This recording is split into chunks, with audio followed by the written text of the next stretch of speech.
So, good evening, everybody, and thank you for joining this panel on sci-fi, fantasy, and horror. My name's BB Elsin. You'll hear people calling me Beth, yeah, that's fine. I'm the author of a historical fantasy with a lot of political intrigue that's called Heroes and Traitors. But we also have on the panel people who write in the horror genre, sci-fi. In fact, in David, we have a chair being of the Birmingham University Sci-Fi and Fantasy Society. Um, Back uh, in the day. yeah, back in the day, yes. So I'll get the panel to introduce themselves, and I will start first of all. I think I'll just go in alphabetical order of surnames. So, Shaun, do you like to kick us off? Um, yeah, sure. So I'm Shaun Allan. You can see my books behind me. Obviously, that's not behind me; it's a screen, but an image. But yeah, I write books. I don't know what else you want to know. That's why I'm here. No, I write books. Some children's, some retellings, mainly horror, psychological horror, supernatural horror, that kind of thing. That's right. So Sin and I Hollow are your most famous horror books, aren't they? Or Yes, psychological they are. thrillers. Yeah, yes. Sin was option for TV is a mobile game. It was number one on a Goodreads list of books to get you hooked above Harry Potter and the Hunger Games. Won an award, that kind of thing. So that's And you been all right. So I'm also talking about that. write horror stories associated with movies, and you've worked with some of the big film studios on that. Yes, I have. Yeah, I've been lucky enough to be commissioned to write kind of side stories for films like The Purge, A Quiet Place, It, The Boy, Sinister, those kind of things. Hmm. So I'd write like a side story, so set in the universe of the film. So, for example, with the Purge film, Mr. Composure, 100,000 people read that in the first weekend, and as far as film companies concerned, 100,000 people who wouldn't necessarily know the film's coming out, so would then want to go see the movie if the story was good, which it turns out it was apparently was. So yeah, so I've done stuff like that as well. Okay. I also do writing workshops in local schools as well. Thank you. Right, Lee Benson next. And Hello. Well, Lee, do tell us about your personal experience that led to the tale of Rotten Towers. oh yes, well I can do. That was a true ghost story. Absolutely 100% true. And I've seen ghosts all my life. I've got people tell me, why don't I write more ghost stories? Because I don't think people would believe them, quite frankly. But this one was worth doing as a form of revenge On because, ghosts. well, yeah, revenge on the ghosts. I managed to get the ghosts back to where they belong, but the person who bought it was a particularly vindictive person, and so I waited 5 years to actually publish it. But I have factual information. I have witnesses. It was somebody wanted to tender it as a film, but when it's a bit like it needs a Disney production because everything you think you see with ghosts and stuff moving actually has happened. I've seen it in front of my eyes. So Yeah. maybe one day it will be. But for the benefit of this session, I'm actually representing myself as Lee Hemingway because it's an alien crime story. So it's my other genre from all the other Right. one and under a different name. But I don't know how to Mhm. change it on. I don't know how to change it on Zoom. Sorry. But that's the story of the true tales of Rotten Towers. Okay, thank you very much. So Duncan, Hello. hello. What would you like to tell us? Oh, I'm a crime and horror author. I also write romance under a pseudonym under Katie Simpkins. I've got two series in horror out. One is called the Arachnoid Chronicles, which is about people who get bitten by particular spiders, genetically modified spiders, and they end up turning into them. This is obviously a very simplified way of saying it. Sure. So the first one's called The Widow, and it's about a photographer, a female photographer who gets bitten by a black widow spider and ends up turning into one. The second one is about a huntsman spider, and the third one is about a wolf spider. And I'm currently writing the fourth one, which is called The Slug Hunter. Now, this is where it starts getting a bit complicated, because one of these genetically modified spiders, a huntsman, bites a slug, and then that gets infected, and that ends up biting a human. So the human ends up turning into a slug spider. So that's that particular one. And I've got a really gory series called the Splatterfest Horror series as well. And these are all just standalone horror stories. Would There's that two. be the ones with the reindeer theme? Yeah, yeah. Dance, I've got two house Christmas. play? I've got two Christmas ones out. So one called Slasher Dancer Prancer, and one of my latest one came out in December. One Man Open Sleigh.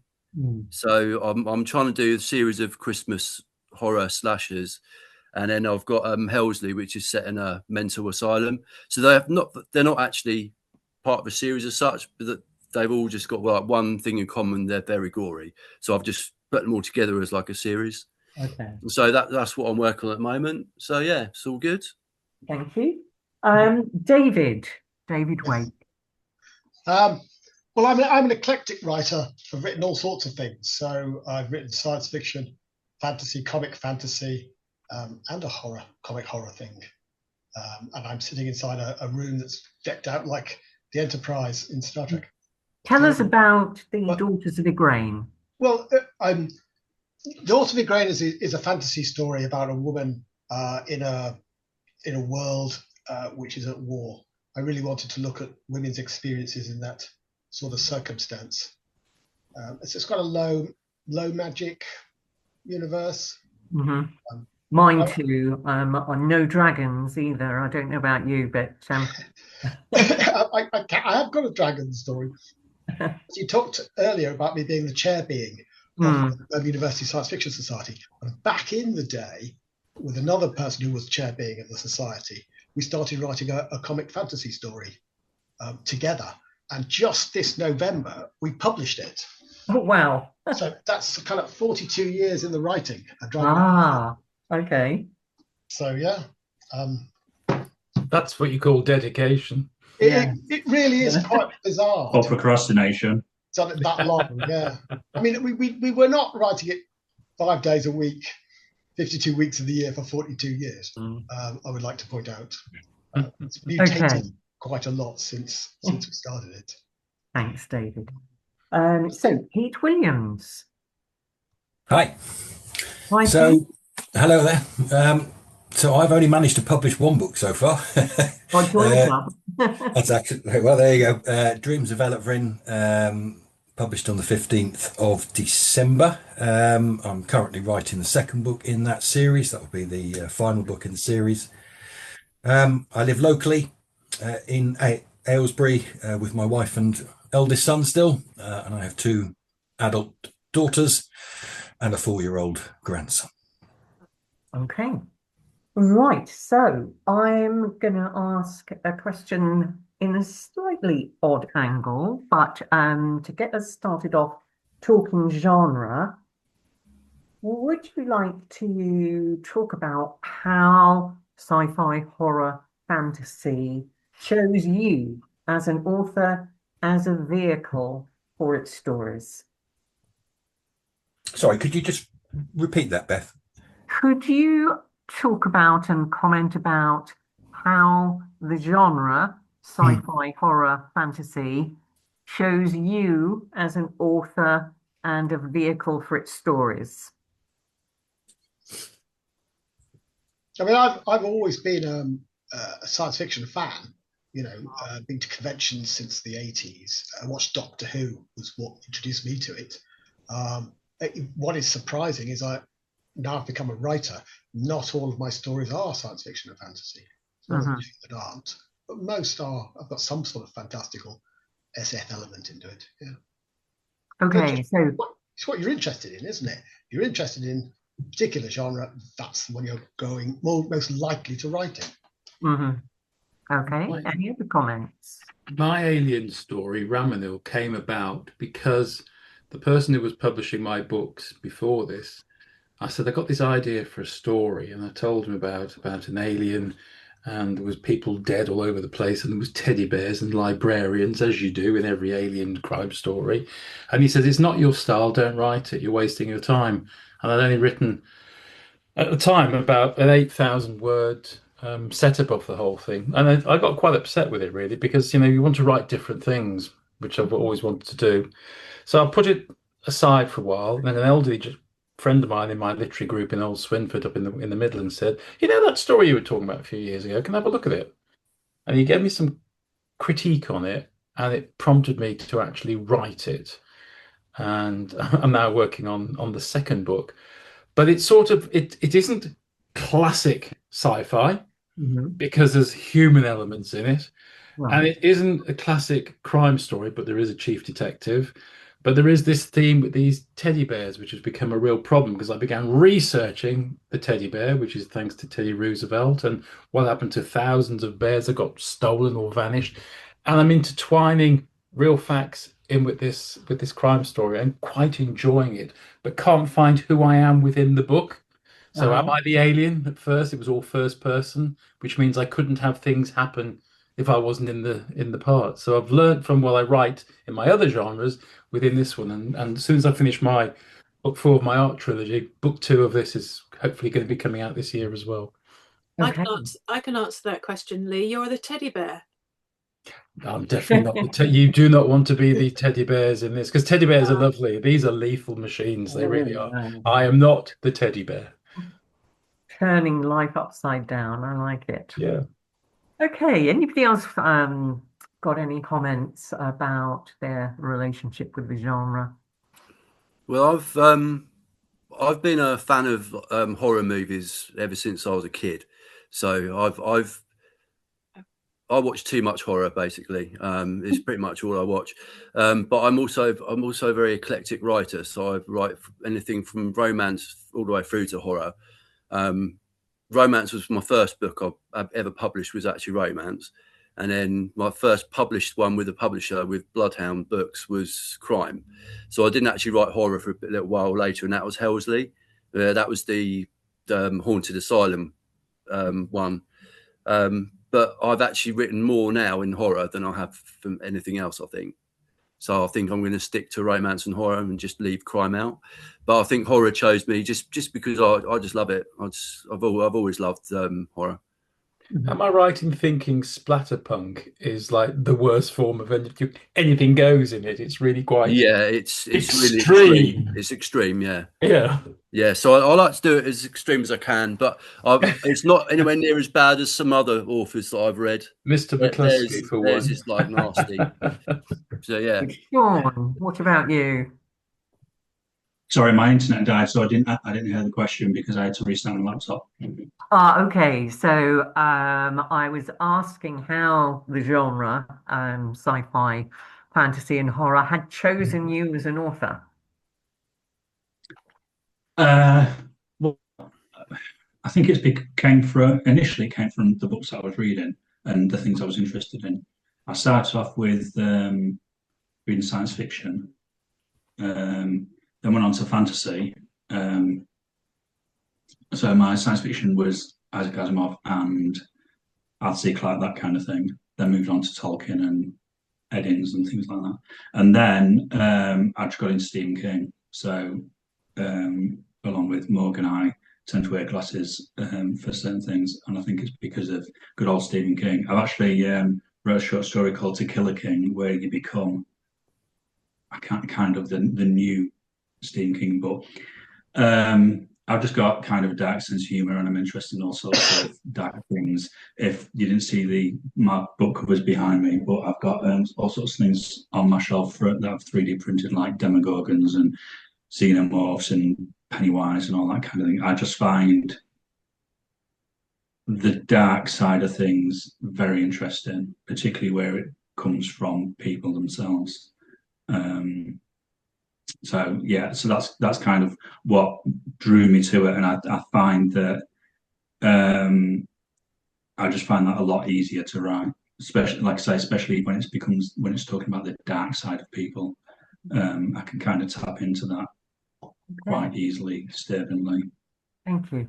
And Pete, Oh, you're sorry. I was just Sorry. going to say, although sometimes my mind doesn't work like that, because I was going to write the sequel to my book Sin, and ended up writing a children's story. So, our minds It's a don't generally diversion go then. where you expect them to. Yeah. Yeah. Pete, you're a new author. Where did you feel the calling, shall we say? Well, I think like a lot of other people here, I started out, I was an avid reader as a child, and Lord of the Rings and various other sort of fantasy, sci-fi, horror books that I've read over the years. I think that kind of where that initial lead came from. But I must admit, I kind of gave up on fantasy, other than the Rivers of London series.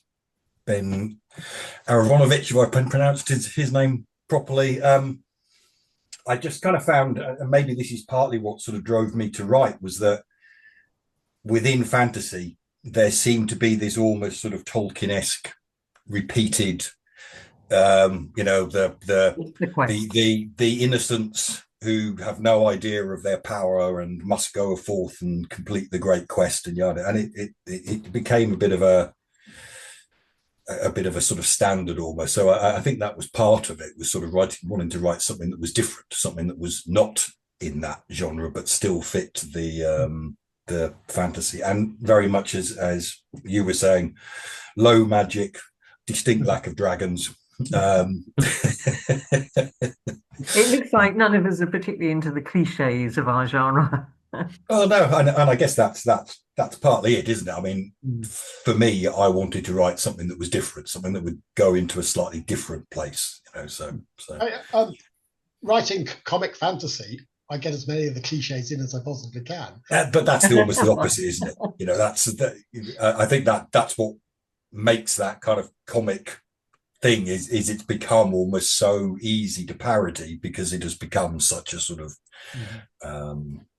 almost comical thing, Okay, we've got a question in the chat about the rise of romantasy and cozy fantasy, and asking if any of us would like to write in those subgenres in the future. So let's go in reverse alphabetical order and start with you, Pete, since your screen is up. What about romantasy and cozy fantasy? Is it your I kind of wish I had, because it seems to be where all the funny money is at the moment. No, it's not really my thing. Each to their own. But no, I can't imagine myself writing in that particular sub genre. I've learnt never to rule out that I will write in a certain genre. I never thought I'd write cozy mystery, but I kind of really enjoy doing it. So no, I might do. I don't know. Duncan? I'm certainly not going to rule it out. I haven't got anything planned. It's not really cozy. I've got a fantasy, a Christmas one, but it's going to be a Christmas horror, and it's going to be gory. So, but it's not really going to be a cozy one, and that's going to be set in. So Santa Claus and the elves and that are all real. So there could be an element of romancing. So I guess it could be a romantasy. It could be a dark romantasy, maybe. I don't know. It depends on if you call it that or not. I don't know. But that's about as close as I'm going to get this year, anyway. So fair enough. It's a good question, because I know Duncan and Pete write really good female characters. So my question was going to be, why did you choose women, and the fact that romantasy you could write female characters as leads, because you've done so. Thanks very much. Maybe I'm misunderstanding the term romantasy, but I mean, I'm not. The female leads came about just because that was the way the story sort of developed. To be honest, it wasn't a particular mission to sort of write feminine-based literature, but I tend to think of romantasy as being, definitely more on that. Oh, absolutely. The focus of the book. Yes. Yeah. And, no, I confess I don't know it well, but I just generalize it as the kind of classic women's romance, but set in a fantasy world. But I could be doing it a disservice. I know certainly these days, younger generation, they want the heroine to be quite kick-ass, and but she's still going to fall in love. So anyway, I write a lot of female main leads in my books, the fantasy ones and things, and I have a theory that leads to a better written story or a better plot. It's quite a complicated theory, to be honest, but if I can sum it up, if you read something like Robert E. Howard's Conan the Barbarian stories, you'll find that it's solved by a bloke with too many muscles that hits something with a sword. Right? Occasionally, he'll hit them with a battle axe, but the violence option to solve the story is a bit too easy. But if you have a female lead who's not kick-ass, you of course can have Red Sonja, who's good as a sword person as anybody. But if you have female characters who the violence option isn't as easy to do, then they have to be cleverer to solve the story. I think that leads to better stories. Okay, thank you. Yeah, I've had that argument over an hour at a convention. So, Lee, do you have any female teddy bears in Romanil? Well, I think the teddy bears are asexual, but the female characters are quite strong. I mean, sadly, some of them get killed and the poor policeman doesn't understand why. But two of the female characters become stronger and stronger, and in book 2, one of them will be the main protagonist for the whole thing. And even through my other genres, the females have always been much stronger, and man really needs to know his place. And that was in the real world of gallery owning and parties and all that sort of stuff. Women are far stronger than men. I mean, let's face it, sci-fi, whatever. It's Mother Earth. You ain't going to get anything stronger than that, are you? Mother Space, whatever. So I've always respected that. And I think the guy tends to be the one who's not the strongest character, but you can write the story around him, as I have done with some of mine. Shaun, do you have it's traditional in the genre male characters, though. People were often bemoaning the fact that science fiction had no female characters at all. Well, I'm glad we're breaking it then. It is good. Yeah, definitely. Shaun, do you have some strong female? Well, I can see them in the background. You've got some strong female. Yes, particularly Hollow, and Child Called Wendy, which is my bottom down here. She's actually a side character from Hollow, but and Puddle Brain actually and Dorothy, all female characters, but it wasn't a conscious decision that there would. I mean, Dorothy is a retelling of The Wizard of Oz, but with zombies and werewolves. So that kind of was going to be female anyway. But Hollow, I started writing the book and she was just a female character.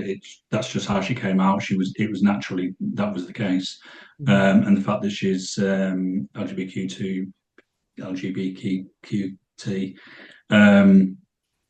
was just part of who she was, and it was, like I say, it wasn't a conscious thing. And she is a very strong character, even though she's a serial killer, because it's first person point of view from the female character, and so she's a strong character, but it's just who she was. None of my characters tend to be defined previously to me writing them. They are who they are on the page, and I can see them straight away. I know everything about them straight away, and that's just I start writing. That's who they are, and the grow during the book, during the story. But I know who they are, and that's just how they turn out in the page. Okay, let's turn to cozy fantasy there then. I had a couple of negative comments on NetGalley about my trigger warning not being on the front cover, but being on the inside cover. So I'm guessing that there are readers out there who do expect fantasy to have more coziness than I wrote about. So can fantasy, which is generally involving quite a lot of conflict and dangerous situations, in what respect can we actually imagine that there is room for coziness in fantasy? I think any story can take any direction, Beth. You know, for me, I tend to think of, you know, what is the era that you're setting your story in, and if, as in most fantasy, you're talking in, you know, ancient times, life was tough, life was hard, and life could be brutal. And I kind of wanted to reflect that within the story, but I don't see why you couldn't write a piece set in a world. You know, it is fantasy. The whole point of fantasy is it can go any damn way you want, and I guess the same with science fiction. Probably less so with horror, just by definition. I don't know what. Yeah, I was just wondering how I can make a serial killer, or ghost stories or anything like that. Well, ghost story could probably be cozy, could be cozy, but things like serial killers and Lord Canterville's the more ghost. violent side of things. Surely, surely the amount of coziness, that's the tone of the story, isn't it? Yes. Read that people say that horror isn't really a genre, it's more of a tone that you're doing it. Yes. Comedy is a tone. So you can have a fantasy world, medieval world, if you like Lord of the Rings, but you can make it comic, you can make it cozy, you can make it a horror. That's just the tone you put on it, isn't it? Yeah, I mean, it's the characters, it's the plot, you know. I mean, that defines, I guess, whether it's going to be comic or cozy. But for me, there is an element within fantasy. I think if you're going to write something in a fantasy world, you need enough realism, for want of a better term, to kind of make the fantasy come true. Otherwise, it can very quickly fall. Sorry? That's another tone, isn't it? How realistic are you going to make it? Do your characters go to the toilet or not? Well, not just in that sense, but I think it comes back to that. If the era that you're living in is a violent, brutal era, then cozy fantasy would be an odd tone to try to place within that kind of world. But like I say, I don't think there's no place for it, but I do feel there's a bit of a, you know, you should probably go and do a little bit of research on a book, go and read the back cover of a book rather than relying on trigger warnings personally. But okay, you know. Yeah, well, that's what I was thinking when Beth was saying about not, you know, who would put a trigger. Well, I suppose you do put a trigger warning, can do on the front of a book, but I just think at least read the blurb for sure. But if I'm asked when I'm teaching, if I'm asked to can I put swearing in my book? I say, well, if you're writing a romance, then probably not. If it's a pink fluffy cover, if you have a cover like any of Shaun's or Lee's there in the background, the chances are there are going to be some bad words in it because it's that. If it's suitable and right for the story and the character. You do judge the book by the cover.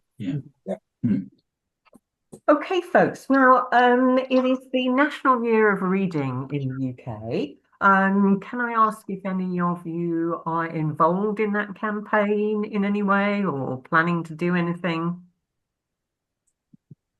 I'm planning a sponsored event with hopefully the Arts Council are going to give me a grant for, which is primarily around poetry and spoken word, which is going to be like a 24-hour thingy, but obviously done over an 18-month period with hopefully a book published by the end of it with everybody, and to encourage people to read and to listen and perform and get more and more people and get back into the schools, which we have a problem with on all genres, because we're being kicked out the market of a place where our future generations are the kids that want to have books put in front of them, want to be read. I don't think anybody doesn't enjoy being read a story if you can read it well.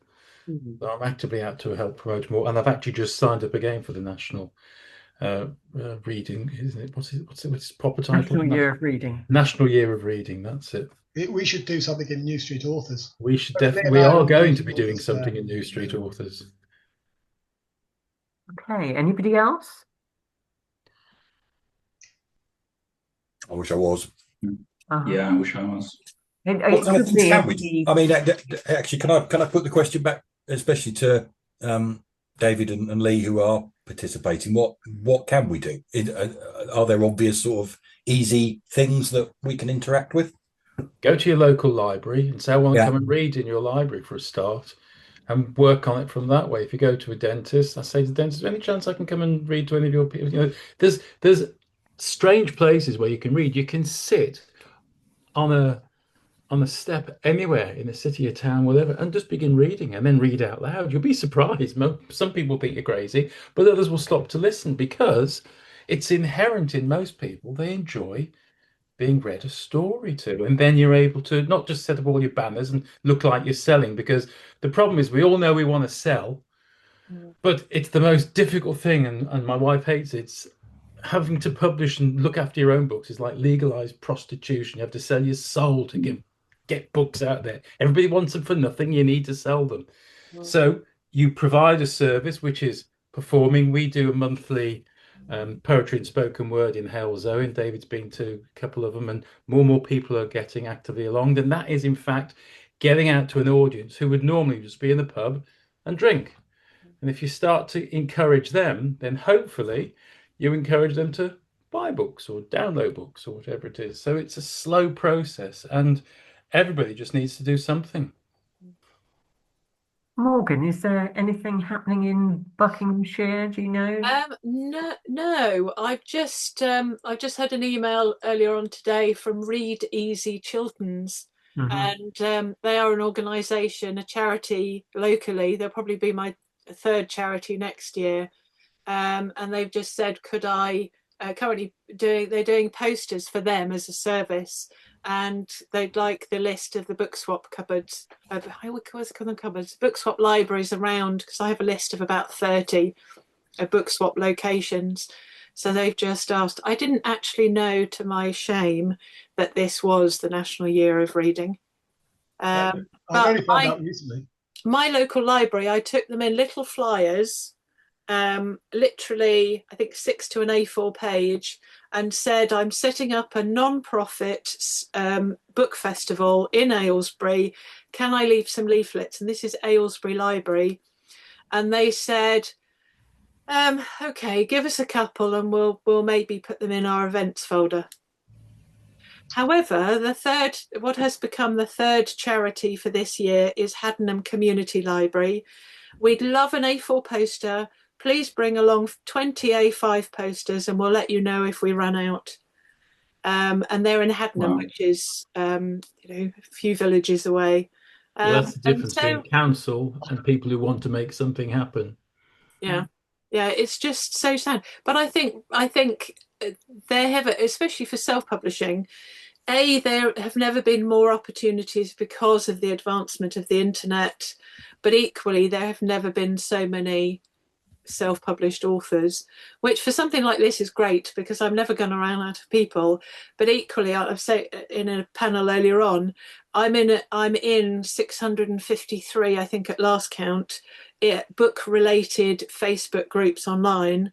And I've been in the Facebook sin bin for a week because I was posting about this festival. I thought I'd got the timing right, no more than 3 an hour. So I was setting up our electronic friend would say Facebook comment, Facebook posting. So I put another 3 on, and it's just copy and paste. It didn't take very long. But I was doing that for about a couple of weeks, and obviously the algorithms then picked up that I was posting the same thing too often. So I could only then post on my own profile and groups that I was admin for. And so I was then banished for a week, and I got absolutely no traction whatsoever.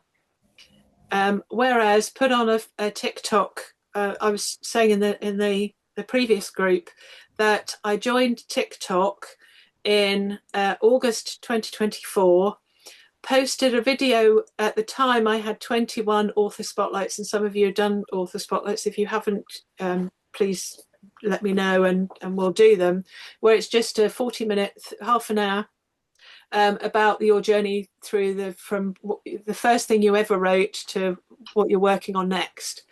And I had 21, so I did a little video, 3 or 4 minute video on TikTok, and then I hadn't done anything since until about 2 weeks ago, when I posted about this publishing festival. And in that time, it looked like I was really important, because you know how some profiles, they'll have hundreds of thousands of followers, and they'll be following 2 people. And I was following about 4 people that I happened to have found spotted when I joined up in August 2024, and I have about 1,000 followers, or maybe not that many. And I posted about a week ago, a little first video about this festival, and when I went back to post another one, had 200 and something views. So I find a 3-minute video on TikTok. I didn't get any comments from it, but got lots of likes. And I think something like that is worth far more, because and YouTube. Yeah, because I'm not actively selling something, whereas I think you see on Facebook groups, everybody's going in, I've got a new book out, please go and buy my book. Whereas the whole point of having this kind of festival is you get to meet the author. Oh, you're actually a nice person. Your book sounds interesting. I'm going to go and investigate further. And it is exactly what you're saying about there are so many people saying, go and buy my book. And it's not, however much we would like to have it about the selling, it's about being a nice person with a nice product and getting people interested in you. We've got a couple so of many of minutes those left, groups. everybody. So does anybody want to throw out a question themselves to the others on the panel? I've got a point I would like to make. Yeah. The self-publishing, the science fiction point. In that the first book I published, iPhone, was my attempt to predict the near future. And in traditional publishing, it would never have come out in time. It would have ended up being alternative history rather than, near future SF. But with self-publishing, of course, so that whole genre, near future SF, doesn't exist in Waterstones. Only in self-publishing that you can have that. That's kind of what Black Mirror is. 5 minutes in the future sort of thing. Yeah. I mean, bizarrely, my attempt to predict 5 years in the future failed, because it's still a current book predicting stuff 5 years in the future. See, Duncan's been, I know from personal experience, because the joy of being his editor for, I think, 3 books. 5. Was it 5? Yeah. In the day, with Bloodhound. And so I just wondered if your experience as a Bloodhound and a self-publishing, how you, they're different beasts. You have full control, you have limited control. Which you prefer. From a marketing point of view, you have a publisher and their team to help market you, whereas as a self-published author, you have nothing. Or everything. Yeah. Well, absolutely. Absolutely. Not nothing. Yeah. I've had a bit of a checkered history of that, because Bloodhound was my first publisher. I'm still with them because I actually quite like Bloodhound. Yeah. But I actually signed up with 4 other much smaller presses after them from other books that I did that they didn't want.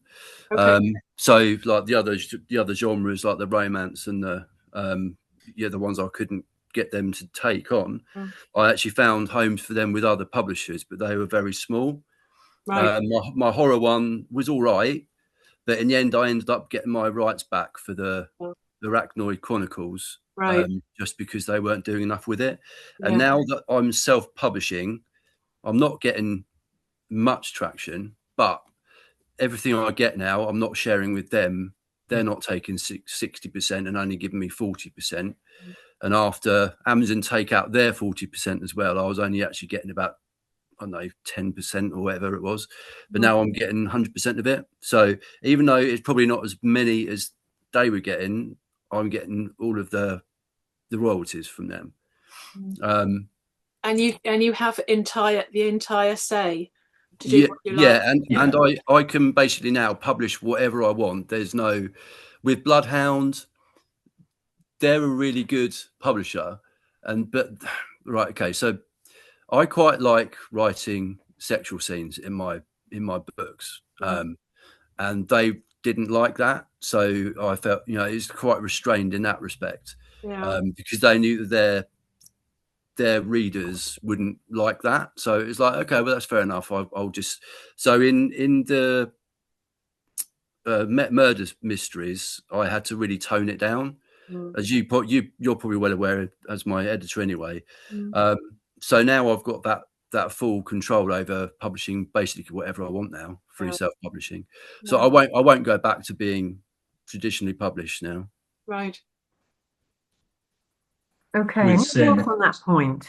Sorry, I was going to say, with Sin, that was published originally, and it did help it get to #1 on Amazon, psychological horror, and it did prompt the lead into writing for the movies and things, but it just wasn't managed very well, and the publishing company, they weren't as professional as I first thought they were going to be. So, eventually got the rights back, and now I mean, the getting traction and marketing and everything is horrendous. But I just like the fact that I'm writing for myself, and I was contracted to Wattpad for a period as well as one of their top writers.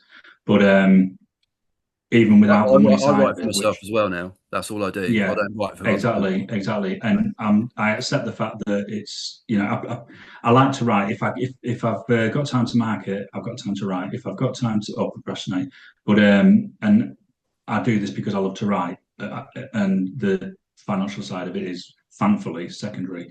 But having control of my own destiny with it is much more appealing to me.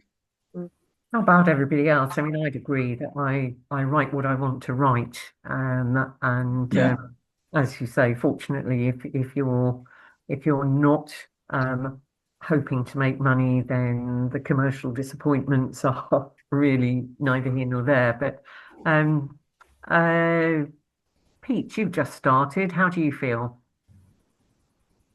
I kind of went down the self-publishing route because I think partly I didn't really understand the sort of the whole route of going through the publishers and the sort of literary agents and everybody that I had spoken to, all the things that the authors here are talking about, lack of control, being pushed into sort of potentially, we want X number of books in X number of period, just isn't my style of writing. And I did want to write what I wanted to write. I hadn't actually realized how powerful they could be in the sense of saying, we don't want that, we want that taken out. So that's quite interesting to hear that goes on. But I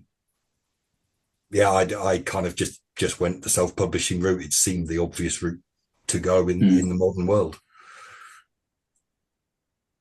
Okay, so Morgan, how are we doing for time? Are we -5?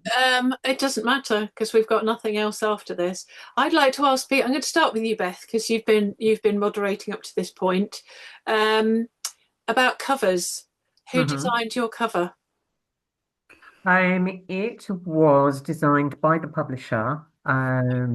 It was based on photographs. They asked me to find a photograph in a stock library that was somewhere near what I wanted.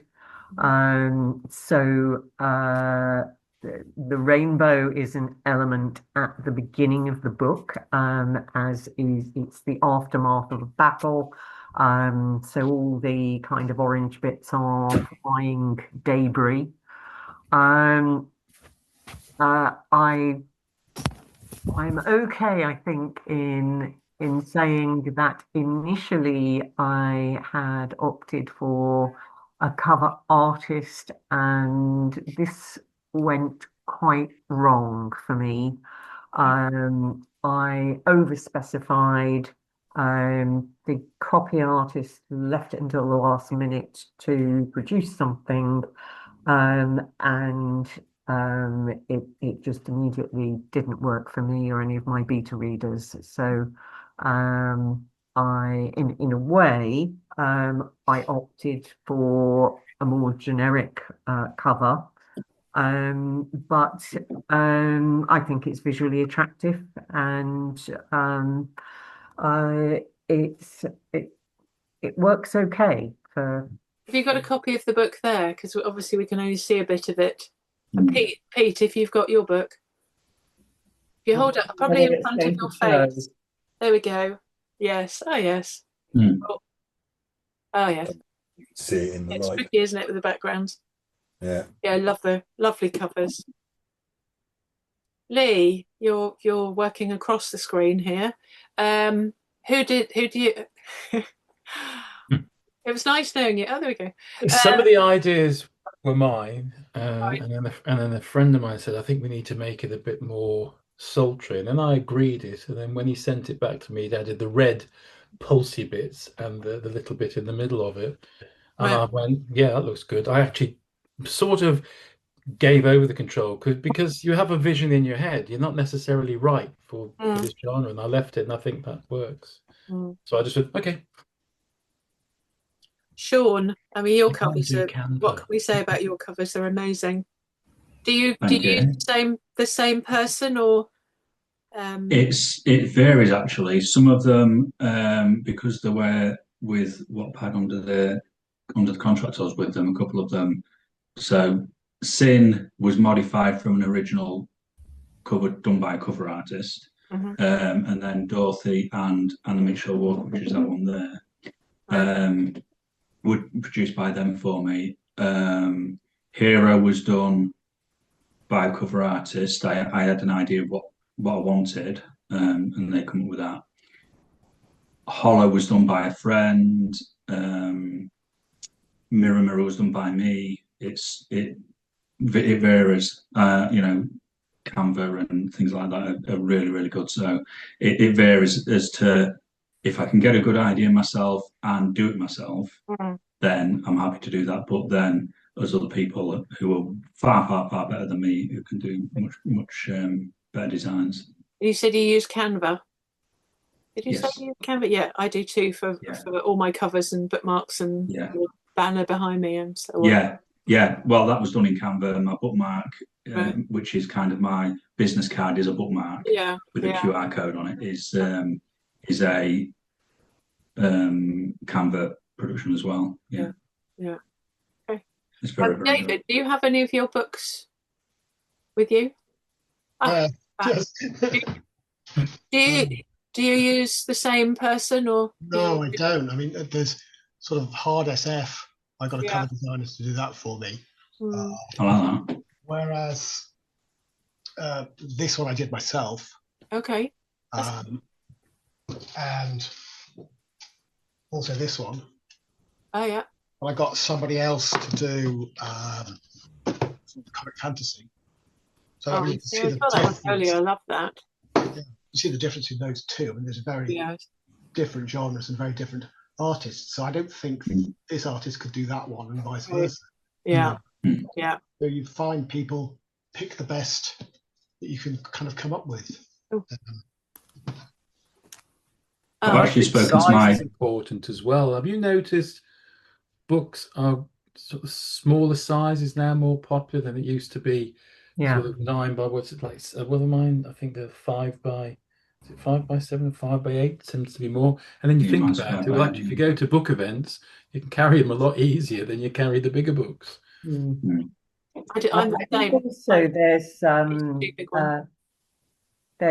a trend for shorter books, so novel length now with a lot of publishers. It's 70,000 ish. 100,000 is regarded as a long novel. I think it depends on the genre, because if you're writing history or fantasy, sci-fi fantasy, then you've got a lot more world building. And so I think that those publishers and those agents expect them to be more of a brick. But because it doesn't matter on the Kindle. But I think part of it also is with printing costs. If it costs a lot, we've lost Shaun again. If it costs a lot of money to produce a book, you've then got to charge a lot more for it. I'll look out for Shaun to see if we get him back. Duncan, because you've been traditionally published and self-published. Yeah. How do you find? Did you have much input for your covers with Bloodhound?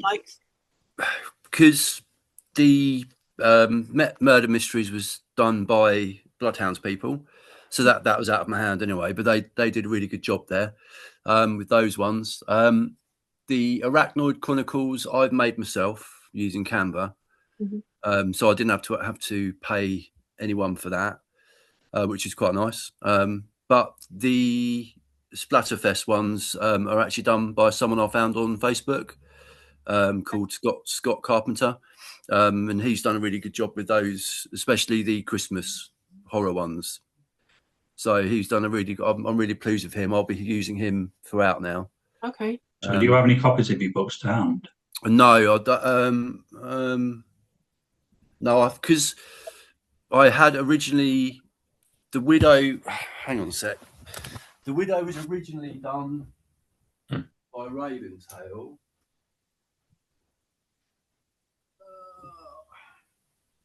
What? Pete's going to have to go. I don't actually have any. Okay, don't worry. Yeah. Pete's just messaged me, so he's going to have to go in a minute. I've got the which could be the last question, is the best and worst thing about being a writer. So Pete, you go first. What's the best thing about being a writer, and the not so great thing about being a writer? Best thing about being a writer, for me, I find it's my happy place. So, I can just let the world, anything else that's going on. Yeah. I still have to work for a living, so it is very much a sort of gentle place that I can just kind of escape to. Yeah. The worst part about it is probably the realization that just how hard marketing and selling the damn thing is afterwards. That's probably the hardest part of it. Yeah. No, I think most people say marketing. And the best thing is usually I'm going to take away some of your answers, but is either the writing or having your baby. I mean, how did you feel? We all know how we feel when we get the book in your hands, because you've been in a long process up to this point.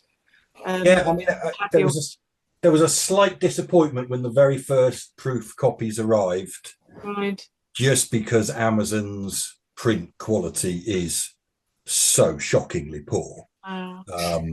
The difference between the art that I had been given by the artist and what actually turned up on the book was, there was a little bit of kind of, oh my God, it's just a black cover, everything has just disappeared. Yeah. So there was a tiny bit of disappointment, but that doesn't take away from that genuine feeling of picking up your baby, your book. You do learn as you go on.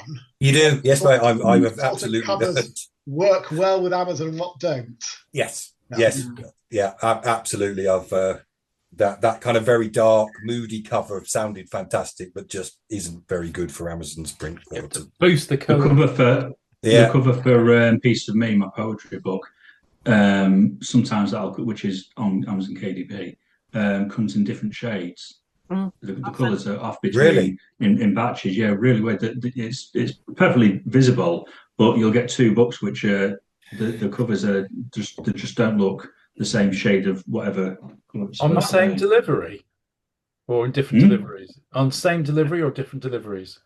It's the same delivery sometimes. Oh wow! I've had different sizes. They're slightly a few millimeters out. Yes. One actually was quite a bit. I used it for it was a diary, one of the diaries, so I used it as my diary. I mean, sometimes they. Sorry. Yes, I was going to say sometimes it can come damaged as well. I had one delivery of because I had a horror convention coming up, so I had to get a few books for that. And there was 2 boxes of books coming, and I was waiting. It was going to be there by 10 p.m. that night, and I needed it for the weekend, and I got a message saying that it was delayed. And usually, if something's delayed and say it's not going to be delivered that day, it's not going to be delivered full stop with Amazon. So I investigated and everything, and then the second box came, and it was really damaged and had duct tape around it. Apparently, the first one was so badly damaged it had gone back to Amazon, and they had to send me a whole new load out. I can top that story, I'm afraid. I took a year to get stock, and they destroyed 160 books in Redditch Distribution Centre. Not all in one go. There were boxes of 25, and then another box of 25 destroyed, and another one destroyed. I think that's what they've got the best book club going. Well, they did give me a full refund. There was on the second book box that actually came. They gave me a full refund. Let me keep all the books, but only 3 of them were damaged on the second box. The first box, I saw a photograph and it was just wrecked. So those 3 books I just I put on the table in the where I work. I've only been working there since November, but there's a table in like a breakout room. I just put them on there with a notice saying. Yeah, when my stock finally arrived, box of 25, I got it into the house, put it on the coffee table, and the box collapsed. Completely just fell apart. The books like a clown car. So it had only just managed to get to the coffee table. They're very good. I think there might be a whole genre of books based on Amazon delivery practices. They're very good at horror. We have a decent sized parcel box to the left of our front door, and they're very good at leaving them on top of the parcel box or on the doorstep in the rain. Yeah. I always have to make sure that I'm going to be at home when they delivered. I'm going to have to drop, guys. It's been an absolute pleasure. Yeah, me too. Okay. Yeah, I think we'll... Bye, Pete. Nice to meet you guys. Nice to meet you both. Bye. Bye. Thank you, guys. Anybody who wants to say, we can say, because we have the rest of the best thing, David. Best thing and most challenging thing about being a writer for you? The best thing is the writing. The best thing about being a self-publisher is you're in control of it. So, it's your fault if you don't like the cover. And the worst thing is the marketing, of course. Yeah. I'm just going to agree with everybody else. Does anybody here read their reviews? I'm afraid I do. Yeah. Do you? I do. I don't tend to have many bad ones, thankfully. But if I get a bad one, it's just, okay, they didn't like the book. I actually got one years ago for Sin, where it was a really long review on somebody's blog, a really long review that tore it to pieces. Absolutely tore it to pieces. Gave samples of the text and what they hated about it and stuff like that. And I just shared. I said, first one. It was my first 1-star review, so I was like, yeah, okay. So I shared it, and people going on saying, but I really love that part. That part was brilliant. So it's people's views. People are allowed to get it wrong, aren't they? Yeah. And you're dealing with the public, you'll always get 100 different opinions. That's the whole thing. Absolutely. Yeah. You've got to have broad shoulders, whatever. Yeah. So if I like what I've written, I'm happy with it, and I write because I like to write. The best part is when you meet a fan who liked your work. I want to change my mind. It's not the writing; it's finding out that someone's read it and loves it. Yes. I'm very good at turning readers into fans. I'm rubbish at turning strangers into readers. But actually talking to your fans is marvellous. It is, yeah. Occasionally they email you, which is lovely. Yeah. To take the time. I mean, one of the best things I had was I've got a children's book called Zits and Bits, and for World Book Day one year, I got a photograph of from a parent of a child. She bought the book for a kid, and they dressed up as the vampire cat in the book because it was for World Book Day. It was a favourite book character. So that was amazing. Yeah. Wow. Yeah. So and getting people come to you. I'll go somewhere in town or something, and you're like, "Hey, Shaun Allan, you wrote Sin, didn't you?" "Oh, my wife loves that. Is there any others?" And it's brilliant. Wow. It's the human interaction, isn't it, really? Yeah.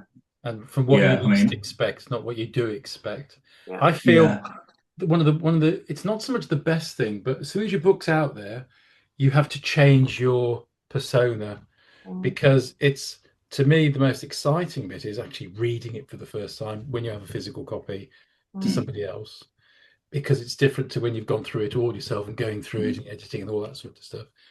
And I think the worst thing, well, we talk about marketing.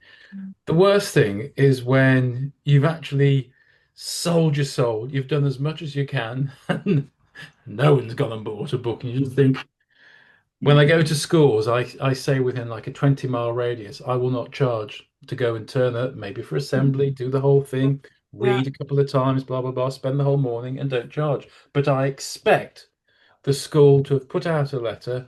We have an author coming here if you'd like to buy copies. And the last one I did it to,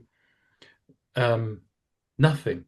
They didn't do anything. They wanted me to do 5 readings in 5 different classes and said, well, will you stay for afterwards? I said, no.